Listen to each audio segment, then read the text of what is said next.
if you need anything, okay? So we're going to be doing exam 2 review. Exam 2, we know it's weeks 4, 5, 6. It is a lot of information. And some of you are still getting lectured on this week if you haven't already had the class this week. Just to let you know, I do have a YouTube channel. You are all welcome to go look at it. If you are in some sort of class, you're not understanding cardiac, respiratory, GI, GU as we go forward, just go to my YouTube channel, Professor Bogart, Pediatric Nursing, and it's public. Anybody can go there, okay? So it's always there for you. I know, like you, Lisa, listening in the car, I've heard that more than once, that the students are in the car and using that time to use it wisely. So I think it's a great idea. Thank you. So we know it's 4, 5, and 6, and we started off in week 4 about children with cognitive and sensory impairment. Now, there are different eye problems that we can have. So there is amblyopia, strabismus, nystagmus are some of the 3. What do you need to know about them? Well, amblyopia is the lazy eye, and you're going to treat it by making that lazy eye work, by putting a patch over the good eye, okay? Strabismus is when you can't get both eyes to go to one point. So that's like depth perception. Usually we see that in infants, right? With binocularity, both eyes work differently, but that's strabismus. They can't get to one point. And nystagmus is those irregular movements of the eyes. So again, let's teach those parents how to patch the good eye, let that bad eye work, and the physician's going to give you that time frame. Is it on 2 hours, off 2 hours? They're all different. So just know that. There's what we call that strabismus. They don't go to that midpoint. And you'll see their eyes focus. You might even see them in school cover an eye because they can't see the board. And that could be a clue. So cognitive impairment, this is when a child doesn't have all the abilities. Number one, we know that cognitive impairments at early infancy could be too nutritional, they're not getting proper nutrition. But as they get older, we do have some conditions where you do have some cognitive delays and impairment. So many of these children do look different. The Down's child, we know the Down's child, with the way that they look, the big almond eyes and the flat nose, etc. When you have a child who has cognitive impairment, remember, they can't express themselves. They don't understand. So you're going to see that irritability because they want to say things or understand, but they can't, and they don't even know how to ask for it. That's why you see that irritability, behavior delays in them. Also, they're going to be in, these environments, and they're not going to react to their names being called, any of that. They're in their own little worlds, doing their own little thing. You're going to see them not walking with the way they should, when they should, turning over the way they should. Again, they don't understand that. So gross motor delays. Fine motor, that, reflex, palmar, that everybody gets. But it might be that pincer, which might be a year old before they get it, instead of about 10 months. And building blocks could be, into the first year of life instead of before the first year. So gross motor delays, fine motor delays. They're not going to talk. They may not even say that one word, mama, dada. They might just have grunts or noises or sounds or expressions to express themselves. And they're not meeting those milestones. They're not rolling over when they should, sitting when they should, walking when they should, talking the way they should. All of those things are all going to be delayed. Now, cognitive impairments, we do think of that, child, the Down's child, and I think one of the reasons why I love pediatrics so much is as a teenager, I worked with the Down's children and teaching them swimming. And everybody in my classes know I love to swim. And getting these children to work with you and trust you was like a milestone. So I've got this really soft spot in my heart. They've got these short, stubby fingers and toes. Their palate is very high. They've got this big tongue, right? Many of them, this big tongue hanging out. They have these almond eyes, and many of them have cardiac defects. The most simple one would be a VSD. That is a hole between the two ventricles, right and left. They're very flexible. They can put both legs over their heads.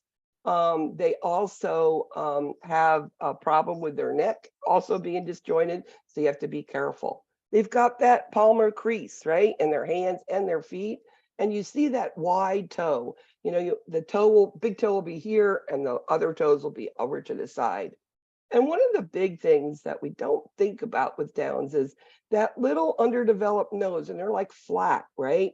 And what happens is that underdeveloped bone causes a clog up of mucus, which causes infection, which causes upper respiratory infections. It's not due to anything else but the nose. It's not the big tongue, it's the nose. So, especially children who are admitted with cognitive delays, one of the things is these children do need someone to stay with them. It is extreme high anxiety if a parent has to leave.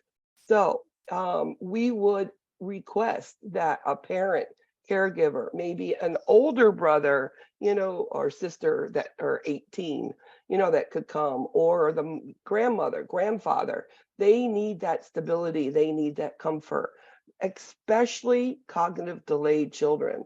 I mean, all children, preschoolers, toddlers, school age, they want mommy there, but most important is Downs. I mean, having parents there would be the best thing that we could have for all ages. Doesn't always happen. So early intervention and not getting to those milestones, where they should be. So we know that children can verbalize. We know by age 1, they're saying many different words, and usually it's milk, it's more mama, dada. I was lucky that my grandson called me Nana, and then of course there was Pop Pop. It's really interesting. But how would you know when we talk about speech? Is it that the child just not pronunciating correctly, or is it a problem with hearing? Now, if we have a child who's just not speaking the way they should, not reacting the way they should, make sure that we get them evaluated for hearing loss. Now, every infant is tested when they are born before they leave the hospital, but remember, speech and hearing go hand in hand. You don't hear well, you're not going to speak well. So that would always be my first intervention, some sort of hearing evaluation. Now, another cognitive delay would be a child who's autistic.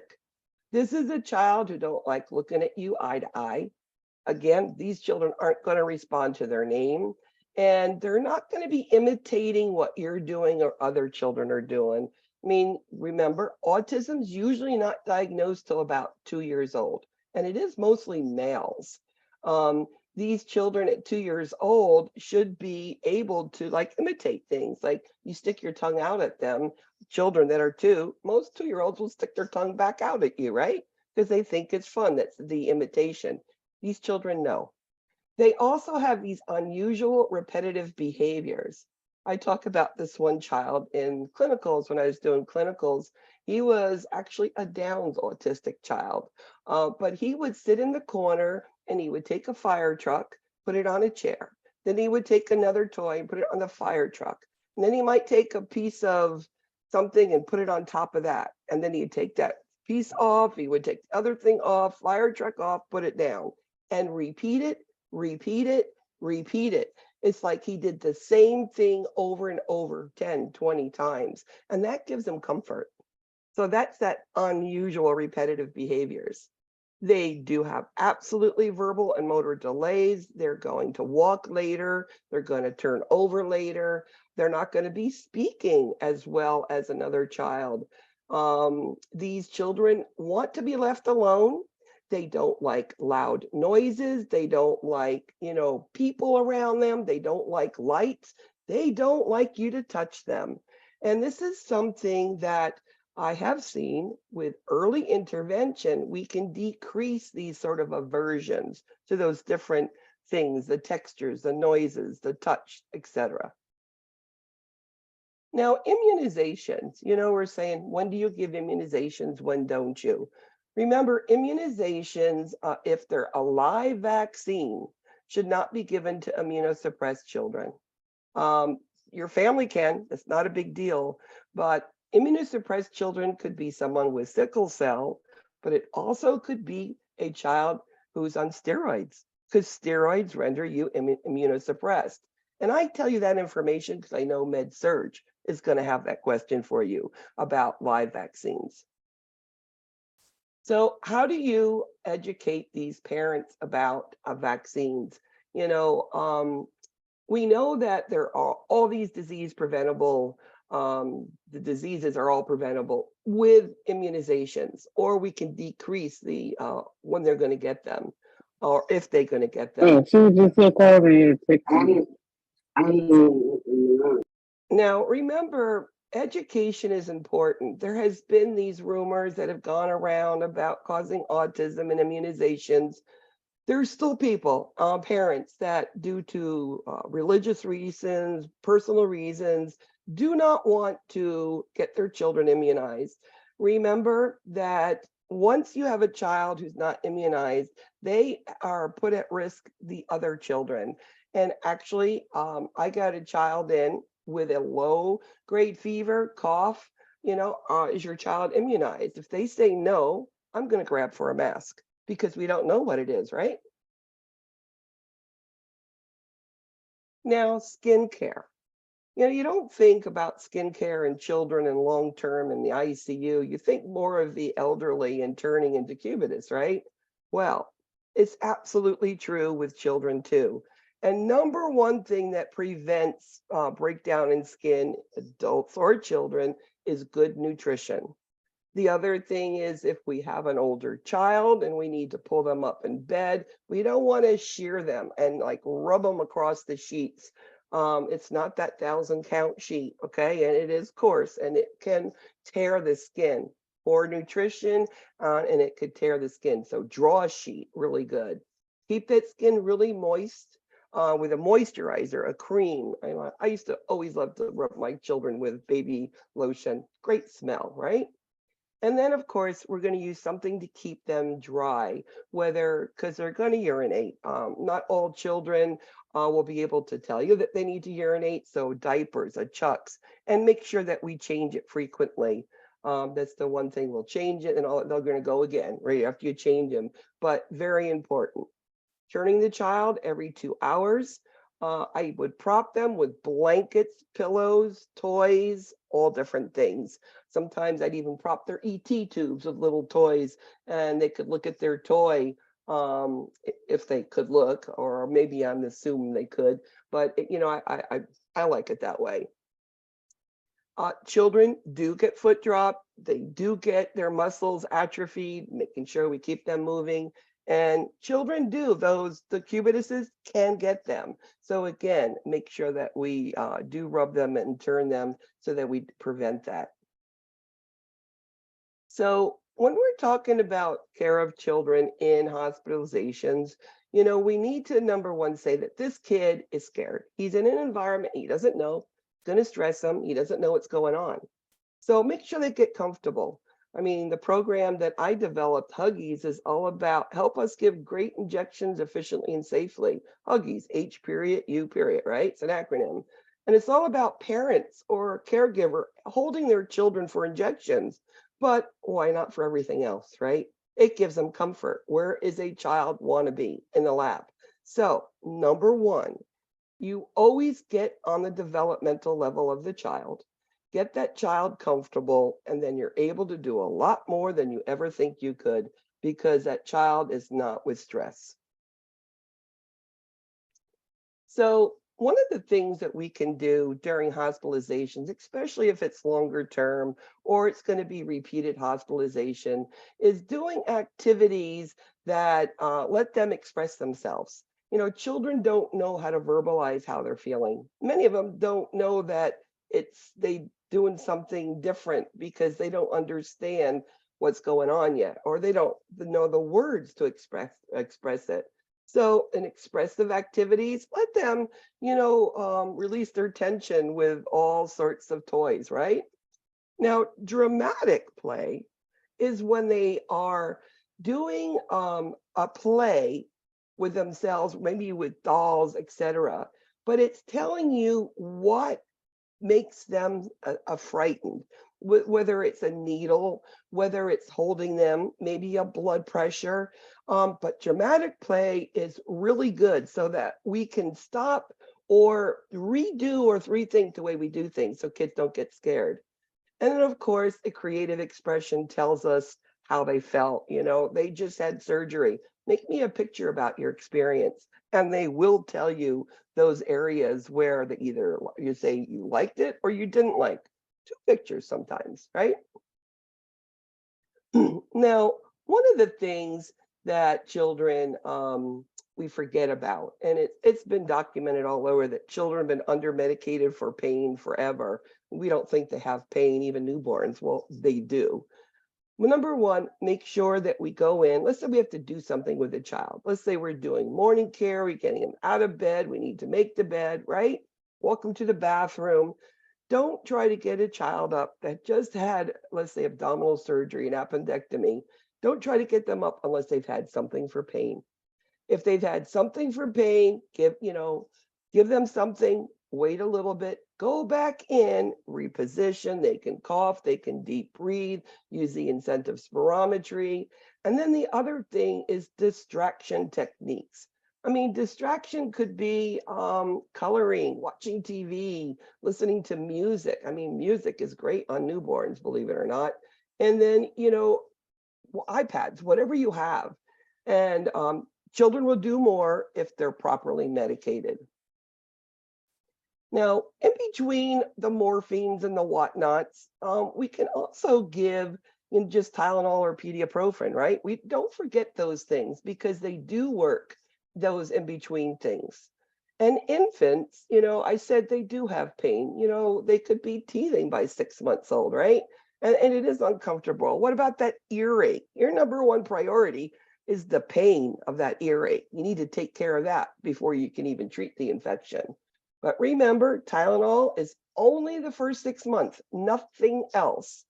At 6 months, you can add your ibuprofen, Motrin, whatever you want to call it, okay? We do not give aspirin unless it's Kawasaki disease, right? So any parent who wants to give aspirin, we need to warn them against the risk on that. Now, IVs are given a lot to infants and children for many different reasons.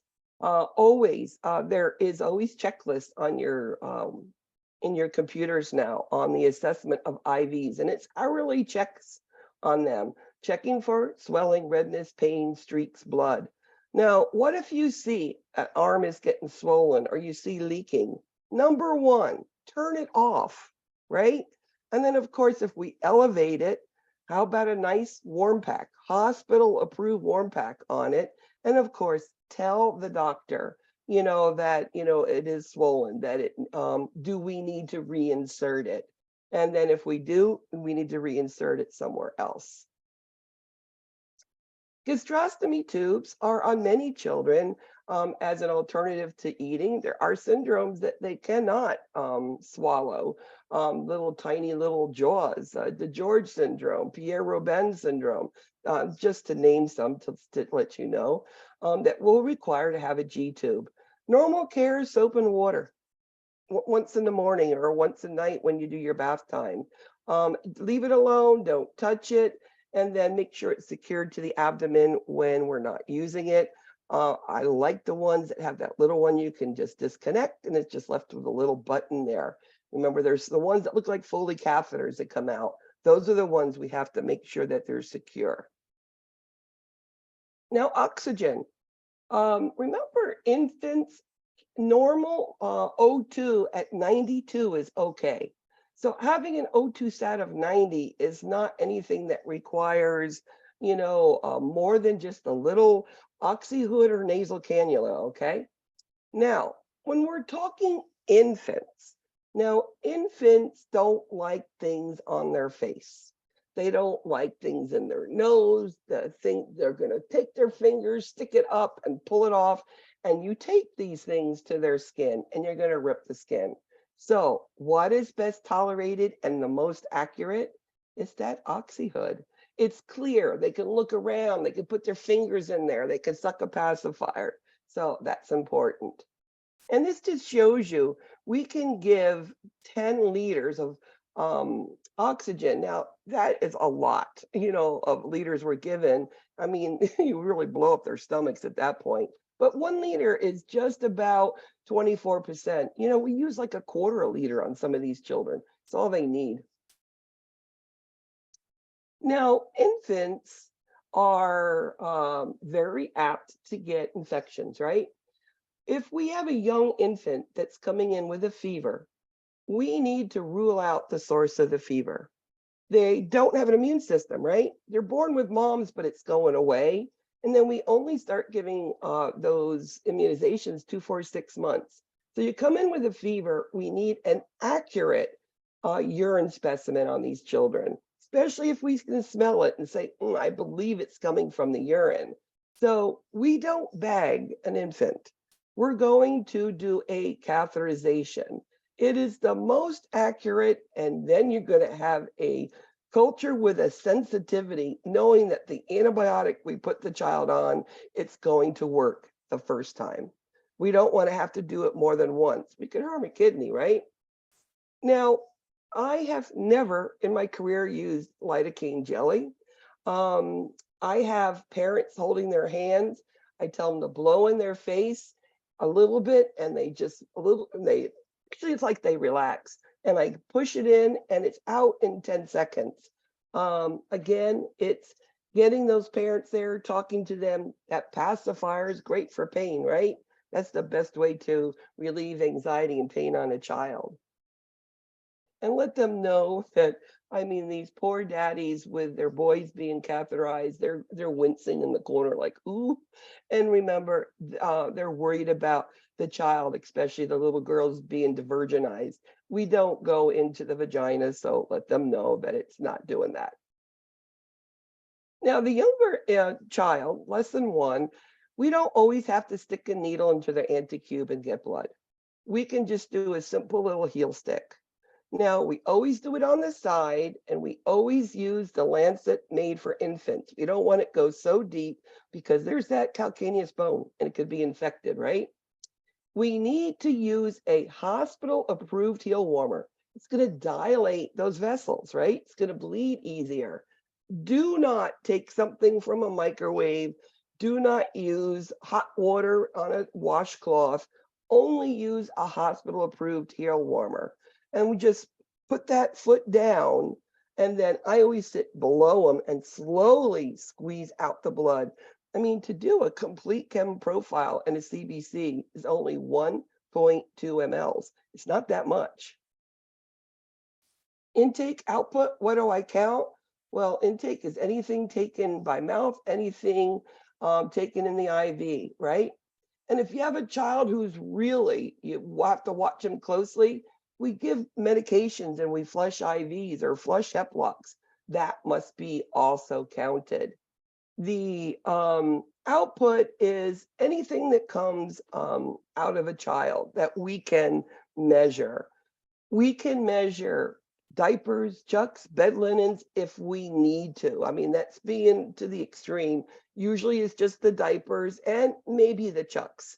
Where you put a dry diaper on a scale, and number 1 is 30 grams, and you take it off wet from the infant, wet and stooled, urine, stool, weigh it, and it's 60 grams. Well, your output is 30 mLs, 1 gram per ml.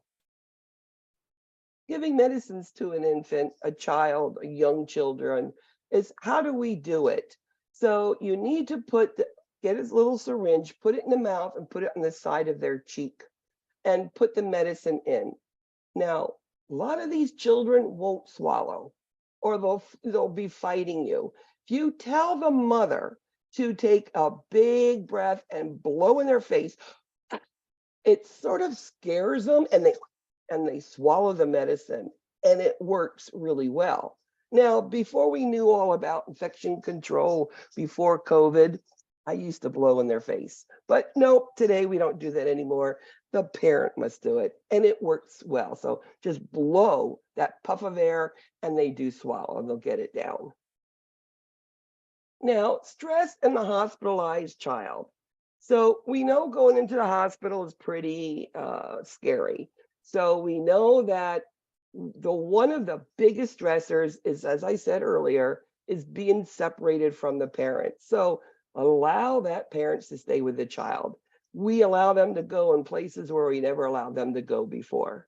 You know, children that are difficult temperament, cognitively impaired, males are more than females, believe it or not, need the parents more. And the ages, we know at 5 months, they know the parents, you know, up till 6 years.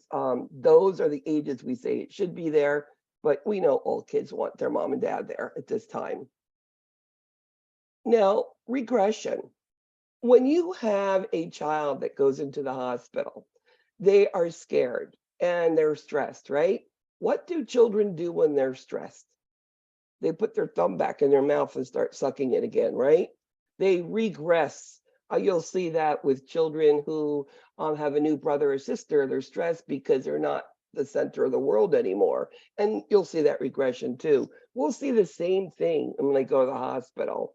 All of a sudden, they want a diaper back on. They're not going to go in the bathroom. They're not going to sleep all night, many of them.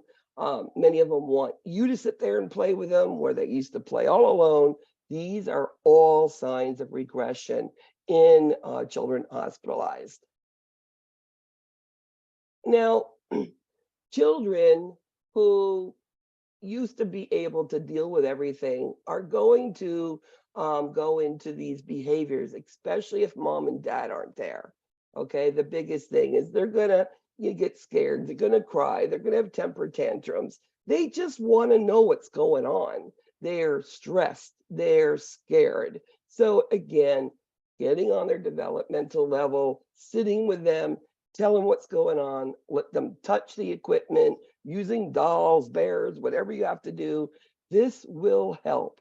I always let them push the button on the blood pressure machine, and they think that's pretty cool. So again, keep the parents there for any age child, especially cognitive delayed.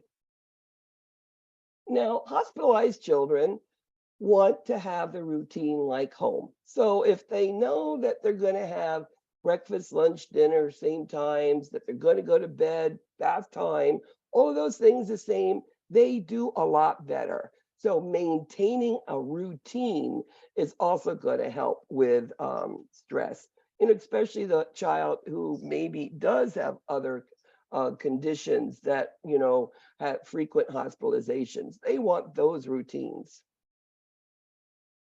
Family-centered care is all about the parents being at the bedside and allowing the parents to stay with the child to relieve that anxiety. And at that point, we're doing all the teaching. Now, can the parents do a dressing change on a child who's going to go home with a dressing change? Oh, absolutely. I'm going to put them to work after I show them, after I get a return demonstration, and then they can do it on their own. And then I'll go in and just say, oh, that's a good dressing, or I would just do this here, you know, and it really helps that parent feel empowered. They are your biggest eyes. They'll come tell you when stuff's going on. Now, chronic otitis media, we know that can cause hearing problems, right? So we need to really pay attention to this. We know smoking in the house, secondhand smoke is a big thing for this. Now, how do we treat it? Well, we're going to treat it with oral antibiotics. If it's an external, we're going to do, you know, ear drops sometimes.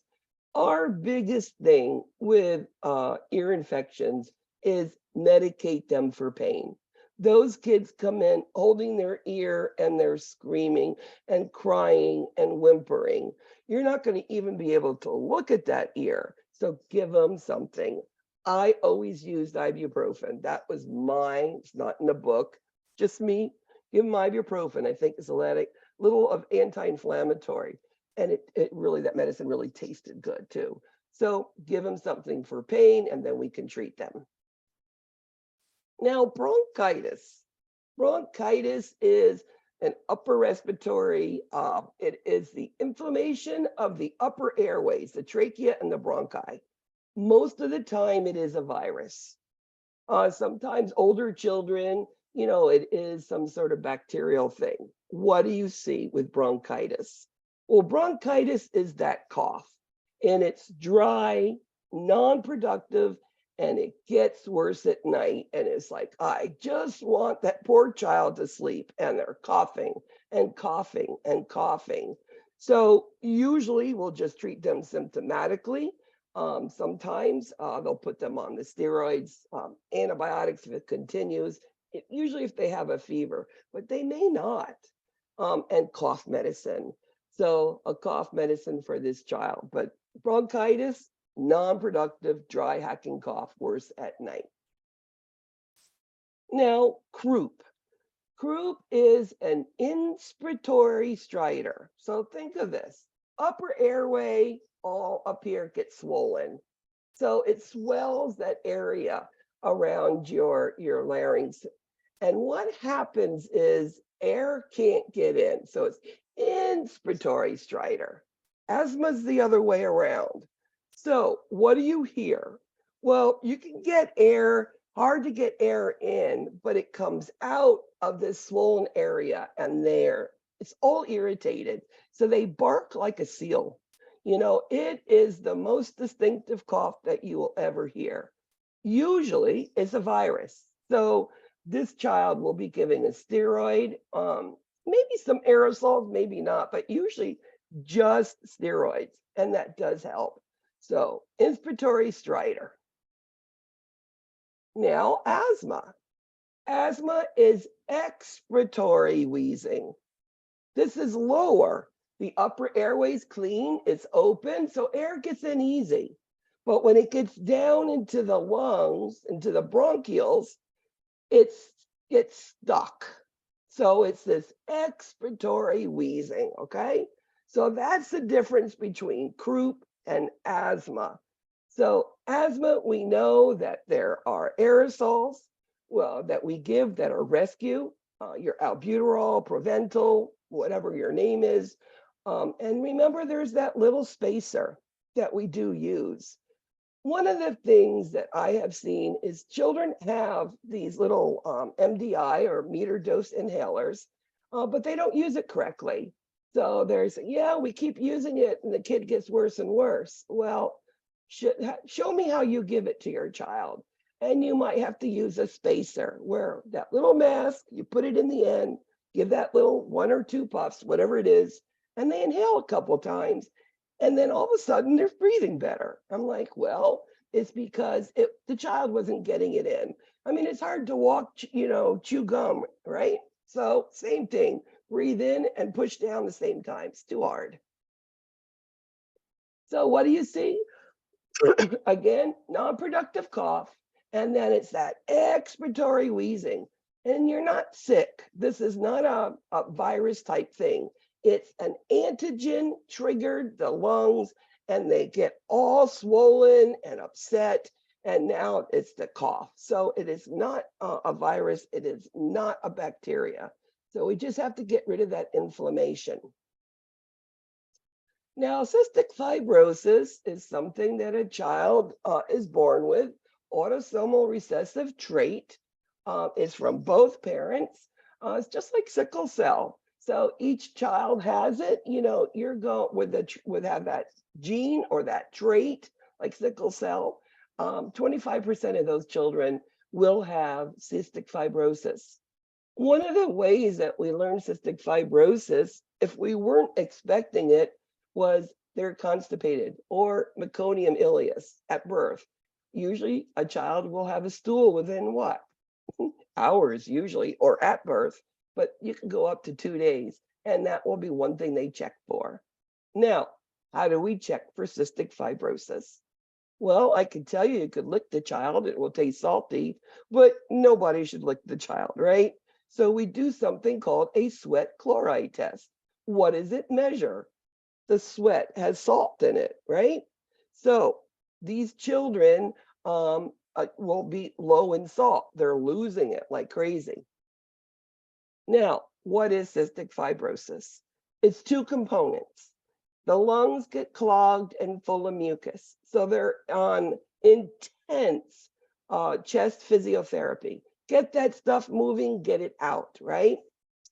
Also, the other thing is their small intestines. It is not absorbing your fat vitamins. So you're not absorbing your fat vitamins. You are going to have these large, bulky, extremely foul-smelling stools.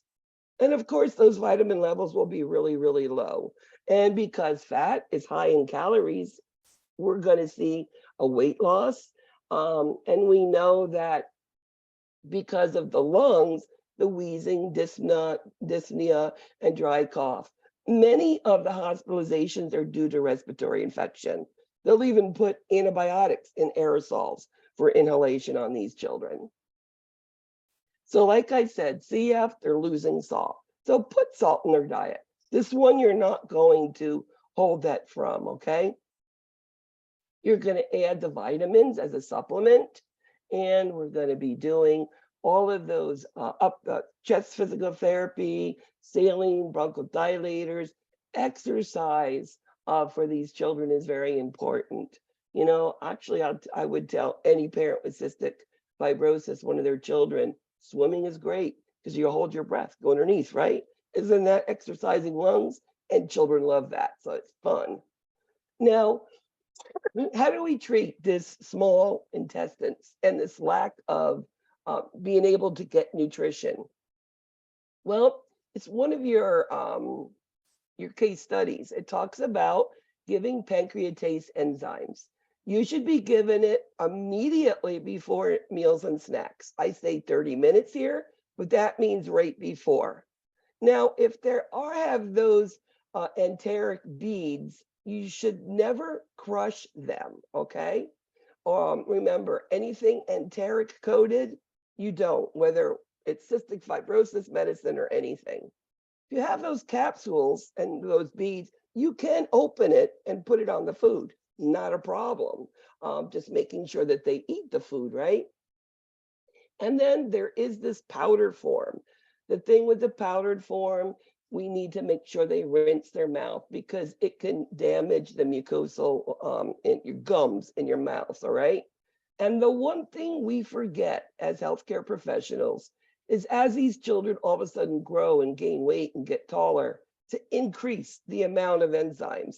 I think in any condition, we forget, well, we didn't increase the medicine from last year. Well, yeah, a year, a child's going to grow. Now, cystic fibrosis, these children live with it forever. Women can get pregnant, but it's not impossible. But a man cannot make his wife pregnant until he does a bilateral lung transplant. 1 year later, he can. Has something to do with the vas deferens, and it's not formed correctly, but somehow it's long and complicated. But after the double lung transplant, they will be able to have children 1 year post double lung transplant. Interesting, huh? Now, tonsillectomy, very common in children. You know, they're always with sore throats, and they say, oh, let's just take the tonsils out. So how are we going to teach that parent to take care of that child? Because they're going home. They're not staying in the hospital. So they shouldn't have any irritating, high spicy foods. They shouldn't be running around after surgery. What they do is they cut those tonsils out and they cauterize the edges. There's big scabs there. And those scabs, if they fall off, they can go into hemolytic shock. I mean, they can bleed out from that when that scab gets detached. And it could be up to 7 to 10 days later. So have them relax, not up running around going nuts. And they can start having little ice chips. Remember ice, it's soothing, right? I would like that if I had those tonsils out. So getting fluids in them doesn't have to be, drinking a guzzle, but make sure they have their fluids and that cool fluids, and make sure it's not red, because then you can't see if it's blood. They can put ice collars on their neck. Kids don't really like it. Some of the older adolescents will. As I said, and popsicles are great too. Now, if we start seeing any bleeding because the scab is coming off, that child needs to go see that physician. Many times they're going to have to go in and get that area recauterized in the OR. I mean, that's how serious this is. And what would you see? You would see them just swallowing. You look at them and they're not drinking anything and they're swallowing. And what they're swallowing is their own blood. It fills up the back of their throat. Could be a slow drip they're swallowing. And the other thing that I wish I knew, because I had my tonsils out at age 21, chewing gum, because it helps with the pain and the ears and eustachian tubes that are all around there, okay? So chewing gum, getting ice chips, popsicles, decreasing their activity, and none of that highly seasoned spicy foods, because it will burn. Especially, can you imagine orange juice, that acid? No.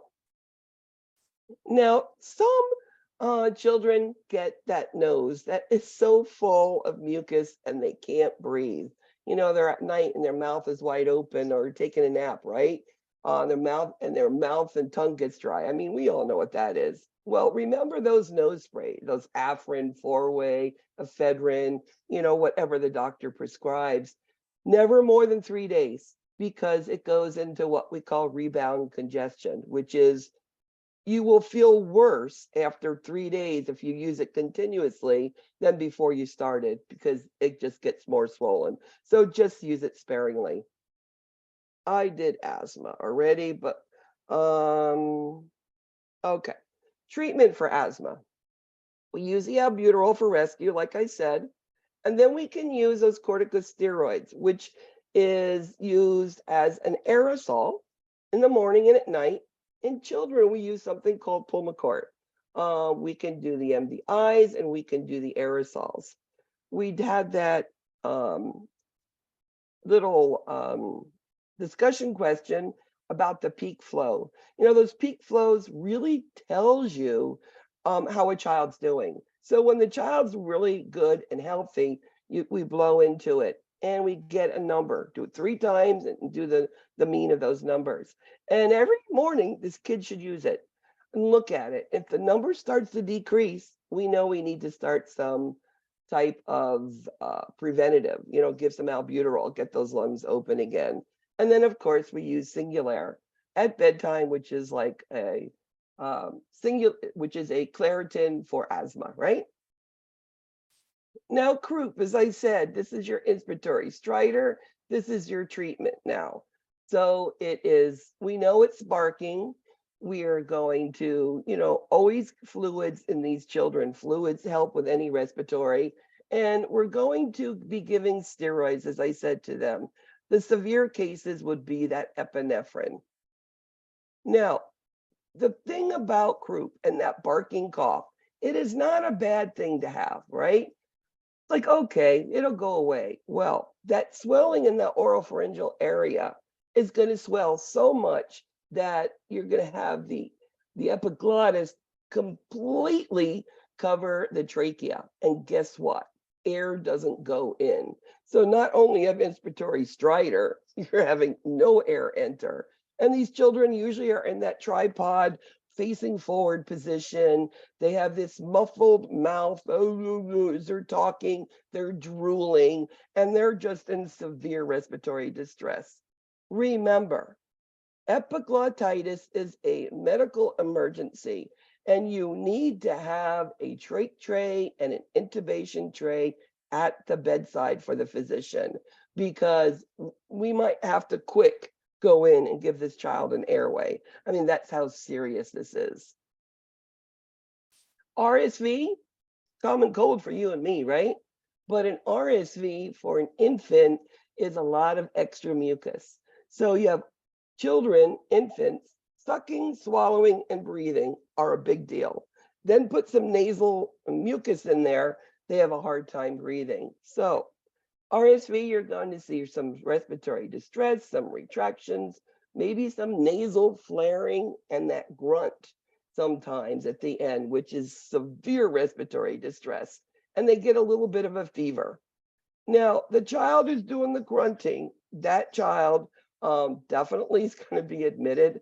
That kid's going to be getting aerosols in order to open their airways.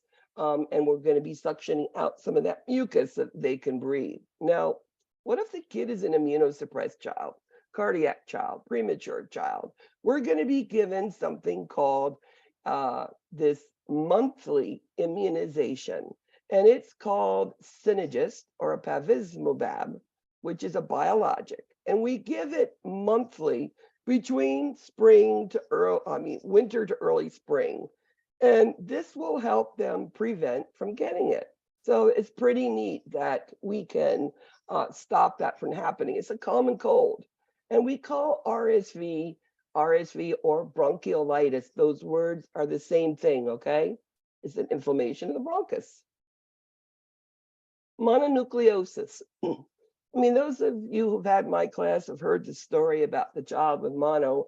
The big thing about mononucleosis, it is a virus.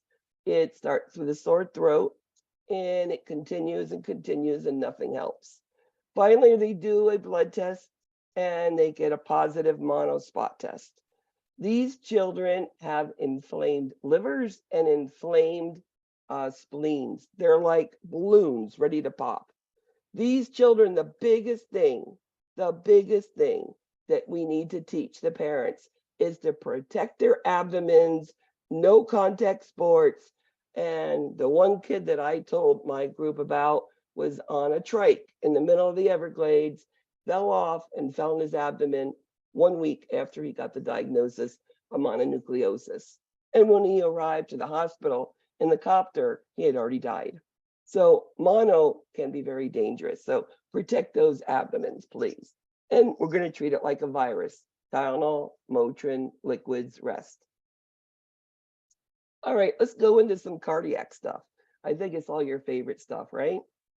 So tetralogy of Fallot. This is where the right side of the heart has some issues with it. The pulmonary artery gets this little stenosis or this little piece of tissue covers so that blood can't go from the right ventricle to the lungs. These children go from an O2 sat of 100 to 10 within a minute, and they turn pink and they turn black. I mean, it's amazing how quickly it happens. What do you do? And you do not need a doctor's order for this. You see how that woman has the hands on those knees? You push it to the chest. If they're on the side, you push the knees to the chest. Older children will do what that little boy's doing. They squat. And what that does, it changes pressure in the abdomen and in the chest. And it pops it open and usually will stop the TET spell from occurring. These are your sorts of congenital heart defects. You've seen them in the PowerPoint. You've seen them in your book. Just know that increased pulmonary blood flow is when there's a hole between the right and left side, and it just lets blood flow. And we know that the right side is the last little bit of blood coming from the heart. The left ventricle pumps it out, and it just gets there. So your pressure's low. But we know the left side has all that blood coming from the lungs, and we know that's higher flow. So increased pulmonary blood flow would be that atrial septal defect, ventricular septal defect, or if that fetal circulation of that patent ductus arteriosus, that also will have increased pulmonary blood flow. So congenital heart defects, how do we know they're happening? Now, these children have a heart that's not working right. What's happening? Maybe they don't get enough oxygen. Maybe there's a kink somewhere. Something's going on. What are you going to see? Well, usually these children are brought within the first month or two, back and forth to the doctors, ERs, and nobody's figuring it out. These children are tachypnic, they're tachycardic, they're swelling, they're a little cyanotic. Of course, they're not gaining weight because their heart is burning up all their calories. They tired easily. You might see murmurs in these children, and sometimes you see the pulses in the lower extremities. They're not really good. That could be your coarctation, right? Transposition of the great arteries. You know, the top is flipped around the way, so you've got, instead of the right side going to the lungs, it's going to the body, which is unoxygenated blood. So you have unoxygenated blood going on, and you have oxygenated blood, and they're not mixing. So at birth, the fetal circulation, or the patent ductus arteriosus, is going to close. Even that patent foraminal valley, which is between the right atrium and right ventricle, they close. Now, no oxygen's getting to that child. So how do we save this child? Well, we need to start what we call prostaglandins. Now, prostaglandins is the hormone that mommy secretes that keeps us open during pregnancy. But after pregnancy, baby comes out, no more prostaglandins. So we are going to give this child, a continuous, slow infusion of prostaglandins. And what does it do? Well, it increases the oxygen saturation because now we have blood flow between the pulmonary artery and the aorta. So that now the body is getting, some oxygen. Also, it helps with the heart to beat more effectively. And it also prevents central nervous system involvement because now we have all the blood oxygenated going to where it needs to go. There we are, the patent ductus arteriosus, just like I said. The big thing about patent ductus arteriosus is, most of them do close at birth. When we need it, we need to just replace that prostaglandins. Now, if it is open at birth, and we see a lot with the premature baby, there is this machine-like murmur, like washing machine. It's quite loud. And we can close this with indomethacin. Indomethacin is a medical medicine, and we're going to give it as directed, and we're going to hear that duct close. We're going to hear that pulse, that murmur stop. So then we know that that duct has closed. So that's PD days. Now, there's two terms you need to know. Atresia, A is without. That means there's no opening. I think the biggest atresia we see is a tricuspid atresia, which means there's no opening between the right atrium and the right ventricle. Okay, that's the biggest one. Now, stenosis is a narrowing. It's a very small area of blood to be able to flow. We see that in the pulmonic valve, and we see that in the aorta. And we treat it by just opening those valves more. Now, after cardiac surgery, children are going to have 2, 3, 4 different chest tubes. And the older the child, the more they understand, right? So how do we take care of removing chest tubes? Now, I've had the pleasure of working with adults in open heart. So I've asked adults how they felt about getting chest tubes removed. And they said to me, it burns like hell. That's the way everyone says. It's just horrible. But it's intense, it's quick, and then it's gone. So remember, when we have children, we need to explain what's going to go on, all right? Be honest. Tell them it's going to hurt for a little bit, and I'm going to hold your hand, but I'm going to give you medicine, and it's going to go away as quick as it can, okay? So you need to document, because we're giving pain medicine before, document the vital signs after, and then we're going to be honest with these children before we remove it. So transplants, no matter sometimes what we do with some of these heart conditions, they end up with a transplant. Remember, the greatest risk in getting a transplant is the rejection, okay? Some people want to say infection. No, it's rejection. Now, rheumatic fever. Rheumatic fever is caused by that strep throat, right? We didn't treat it properly. So what would we see? Well, we're going to see fever, joint pain, rash. You're going to see those nodules, and chorea, which is a weird gait, the way you're walking, your movements that go on. Now, when a child comes in with these symptoms, the first thing we'll ask, have you had a sore throat recently? And most of them, say, oh yeah, I had it a month ago. Well, how do we treat it? Well, we give a long-term antibiotics because we're treating the strep. Remember that everything can be turned around except if that heart valve is already damaged, usually the mitral valve, then we can't repair that with antibiotics. That is going to be damaged and it's going to have to be treated medically. Digoxin, we give this to infants very regularly, just like we do for adults. We just give it. But infants can't tell you if they're nauseous, vomiting, or seeing yellow spots in front of their eyes with digitoxicity, can they? But what do infants show you? Well, they can show you their heart rate and they can show you vomiting. So if you have a child that is vomiting and their child's in the hospital, you're going to hold that digoxin and you're going to call the doctor. If the child is home and the child is vomiting and it's not just spit up, it's vomiting, then they need to hold that digoxin. Again, call that physician. Most likely they'll be sent in to do a digoxin level. Now, to diagnose some of these cardiac conditions, once we have an echocardiogram and something's going on, you're going to be prepared. This child's going to go for a cardiac cath. Now, when they come back from a cardiac cath, they have put into their right groin, into their right femoral artery and vein, huge catheters. And after they're done with doing the procedure and looking around what's happening, they pull out these catheters and they put pressure there.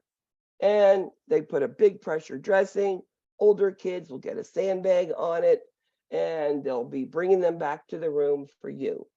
The first thing you are going to check is that dressing. Can you imagine an infant with a big hole in their leg and the bleeding that they could bleed out very, very quickly? So what if you saw bleeding? You're going to take your 2 fingers on this infant, put it slightly above, like if this is the feet here and this is the head, you're going to go closer to the head, to the heart, press on it, and you can actually watch that little insertion area and hold it and put pressure on it. Yes, you could call for help, but the pressure is what they need done.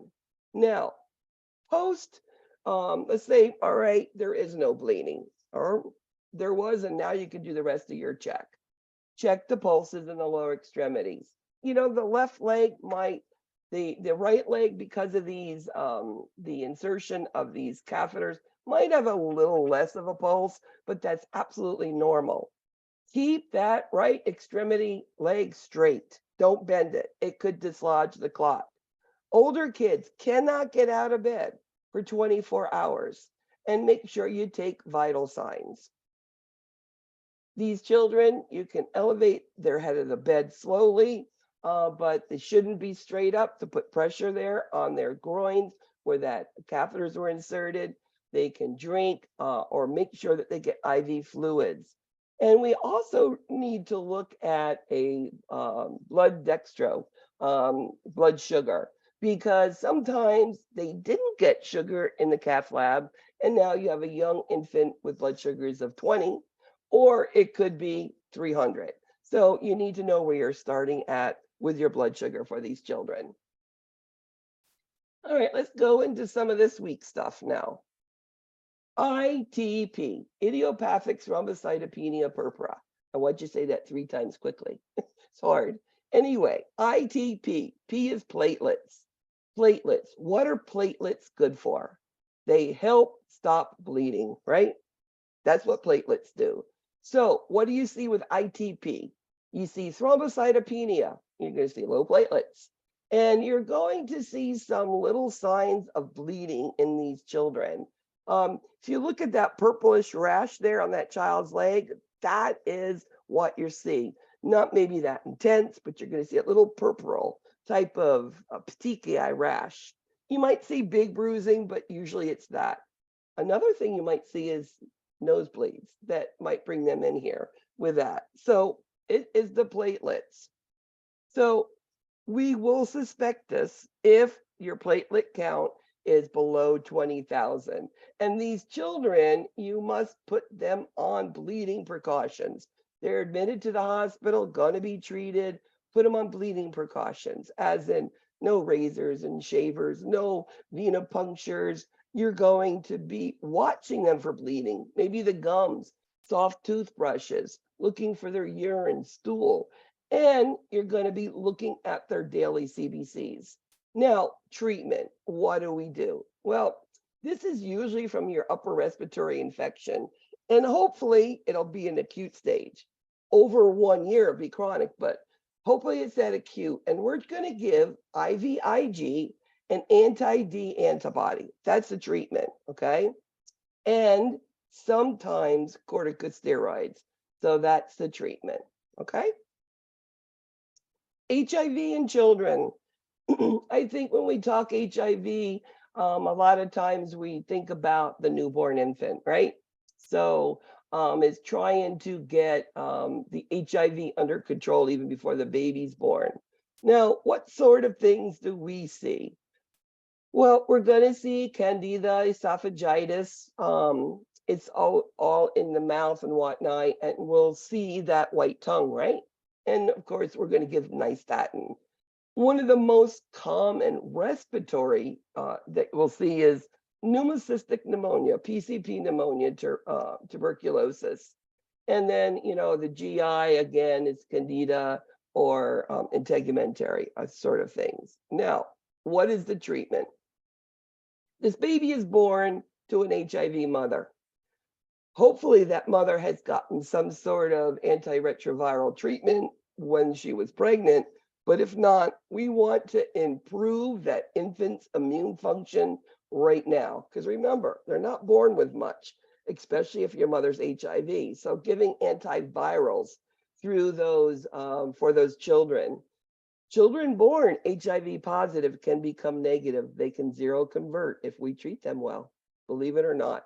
And I've seen it, and it's amazing. Again, good nutrition is always important, and preventing those opportunistic infections, especially the respiratory, the PCP pneumonia. Iron deficient anemia is the most common of anemias, the ones that we always focus on. And what is iron deficient anemia?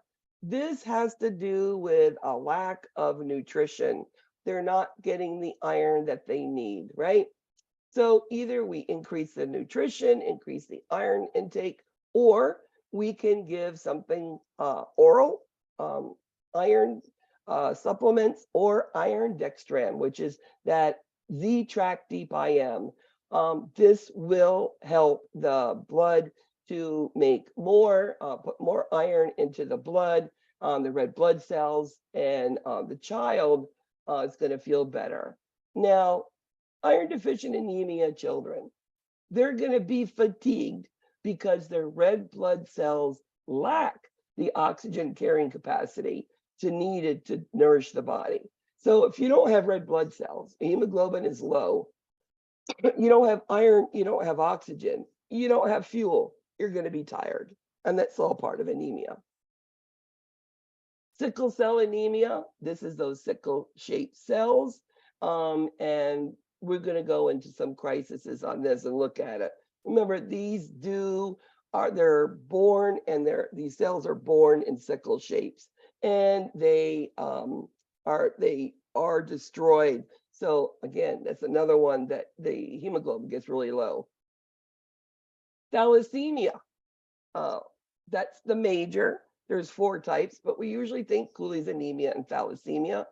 The thing about this one is that these are rectangular shaped cells. So again, They're born and their life is extremely short.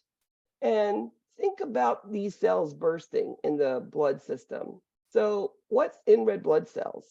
Iron and oxygen, right? So these children will be depleted of oxygen, and then they're going to have all of this iron thrown into their body. So what do we need to do to treat these children? Well, we need some sort of iron chelation therapy, whether it's orally or a machine pulling off the iron, in order so they don't get iron toxic. And they're going to be living on blood transfusions because they don't make the blood cells at all. Aplastic anemia is white cells, red cells, and platelets. They're all really low. And we treat that one more like leukemia. Now, blood, getting blood. What do you see? I mean, we're talking a lot of hematological, and we're giving blood transfusions. So what happens if you see a child getting blood and all of a sudden they're short of breath, their jugular veins get all swollen and distended, and they start to cough? What do you think is going on? Well, maybe they're getting too much fluid. Maybe there's an IV in the other hand. We forgot to turn off the maintenance and we're giving blood. I mean, many things could happen. So what is your job to do? Well, turn it off. So sickle cell, as I said, I was going to go into it a little bit more. So think about sickle cell. What happens? Well, sickle cell usually happens due to the vessels in the body get smaller, and then the cells can't get through and they get stuck. And one gets stuck and the rest gets stuck behind it, and the area swells and it gets painful and it hurts. So priority treatment is to make those vessels bigger to let that cells go through, because it's causing all of that pain, right? So we could medicate for pain, but we're treating the symptom. The cause is narrow veins.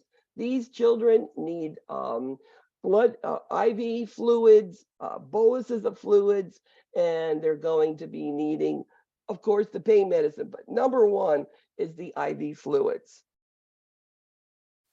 Now, children with cancer, anybody with cancer, or any person that has a neutrophil count that's really, really low, okay? Neutrophils are white blood cells, which help fight infections, right? They should be well up about 2,000. So if they're below 500, what does that mean for you as a nurse? On any patient, this one becomes your priority patient, because these children cannot fight this infection, and they can go into septic shock that quick. And part of it is, with giving the chemo, you can do it and have it, or you have a patient whose neutrophil count is 500, and in morning report, you heard they have a fever. That's what I'm going to worry about. Get the child with the fever with low neutrophil count. I'm going to assess them first, because that kid's going to get sick, or they could, go into shock very quickly. So leukemia. Leukemia is the white blood cells. They're born, they're immature, they don't work. There's no white cells, and it's due to a cancer. And we're going to be given chemotherapy to these children, right? We want to just blast out that chemo, that cancer, and get rid of this stuff. So there are 4 stages of given chemotherapy. The number 1 stage is called induction, and you're given 2, 3, 4 different sorts of chemotherapy. The goal is to achieve remission, and by that means you want to blast out every cancer cell there. Now, the last couple steps are just to make sure, but our goal of induction is to achieve remission. And of course, we want to give any sort of thing to help make this more tolerable for these children, like antiemetics.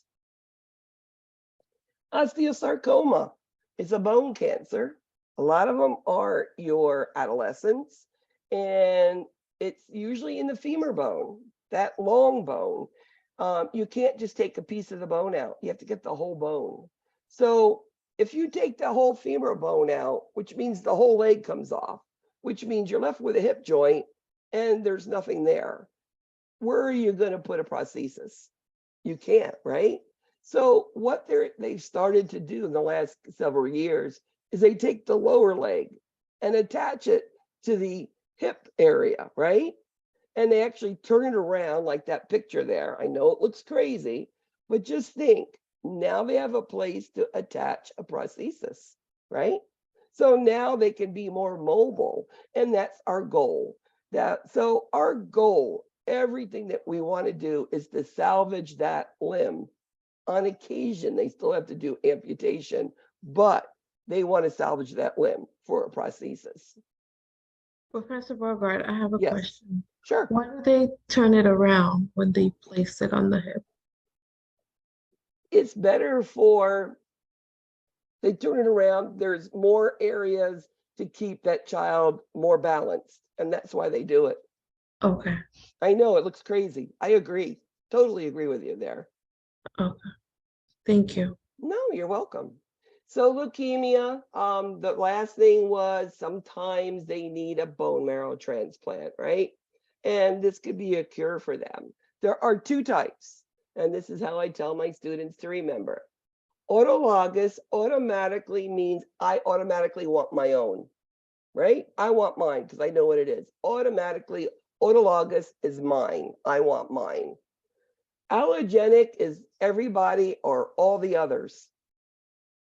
And that's allogenic. And that's the two terms you need to remember about bone marrow transplant. Remember, they don't have to be related.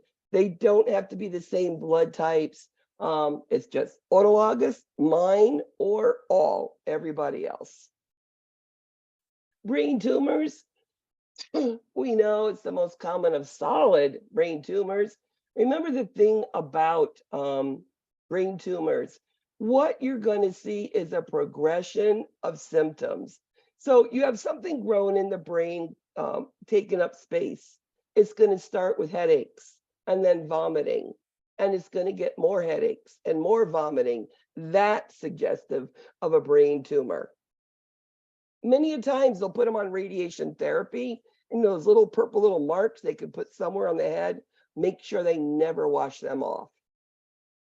And then we have Hodgkin's lymphoma and non-Hodgkin's lymphoma.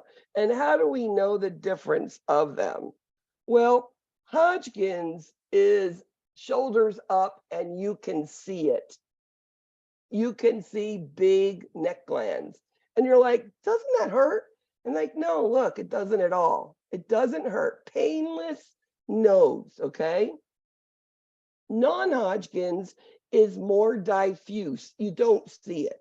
And it's in more places all over. Hodgkin's, neck up, and it doesn't hurt. Big, painless nose. Non-Hodgkin's is spread out all over. And we have our basic dosage calculations. I have sent you all the new Kahoots. Those are the wrong ones that were put here. If you need them again, I'll do it again. If you need dosage calc, a review, you can either watch that or ask me again for the worksheets, or just send me a message. I can work with you. So good luck. You can do well. Remember to use this for your HESI. All of your study guides also have a lot of HESI information in there. Any questions by anybody? We did pretty good today. Thank you for showing up. Thank you. I'll send that out as soon as I can. Thank Thank you. you. Okay. Thank Thanks. you. Bye-bye, Thank guys. you. Thank you. Have a good Very night. welcome. You Thank too. you.